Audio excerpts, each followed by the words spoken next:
ओम पित्राय नमः. महाळाच्या पंधरवड्यात किंवा पितृ पंधरवड्यामध्ये गृहिणी अनेक प्रकारच्या भाज्या करत असतात, कारण त्यांना त्या पारंपरिक सगळ्या सांगितलेल्या असतात. मग ह्या भाज्या एवढ्या कशासाठी करतात? आळूची वडी, कोथिंबीरची वडी, मेदू वडे, नंतर बरंच काय काय असतं. आणि यासाठी एक कारण ठरलेलं आहे की आपल्या पूर्वजांना म्हणजे पूर्वीच्या पितरांना कुठली भाजी आवडते हे कुणाच्याच लक्षात नसतं.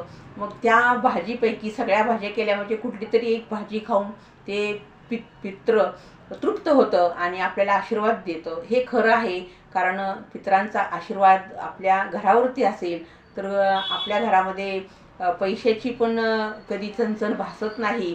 घरामध्ये आजार पण अचानक येतात ते पण टळतात आणि आपलं घर सुख आणि समृद्धीनं भरून जातं.